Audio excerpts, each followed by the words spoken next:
വൈക്കം മുഹമ്മദ് ബഷീറിന്റെ പാത്തുമ്മയുടെ ആടിലെ പാത്തുമ്മ എന്ന കഥാപാത്രമാണ് അവതരിപ്പിക്കാൻ പോകുന്നത്. അല്ലോ, എന്റെ പാവാണ് കഴിക്കുന്നുണ്ടാവും. ഞാൻ കുറച്ച് ചപ്പ് കൊടുത്തിട്ട് വരാം. പത്തിരി ചുട്ടു വരാം തൊടി പാത്തുമ്മ. ഹായ്, നല്ല രസമുണ്ടല്ലോ. ഇന്ന് കൂട്ടാൻ തന്നെ ആക്കാം. പത്തിരി ചുട്ടു വരാം തൊടി പാത്തുമ്മ. അല്ലോ, നിങ്ങളെല്ലാവരും എന്താ ഇവിടെ?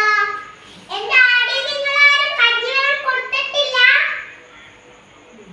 ഓളുടെ ഒരാട്, ഇന്റെ ആട് ഈ പൊരയിലത്തെ പുസ്തകം കടലാസ് എല്ലാം തിന്ന് തീർത്ത്. നിങ്ങളോട് ഞാൻ എന്ത് പറഞ്ഞിട്ടും കാര്യമില്ല.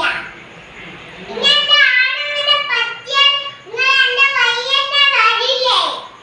പാത്തുമ്മ അങ്ങനെ പറയരുത് കേട്ടോ. ഇന്റെ ആട് പറ്റിയാൽ ഈ സുബൈദാത്താക്ക് ലേശം പാല് തരണേ. പാല്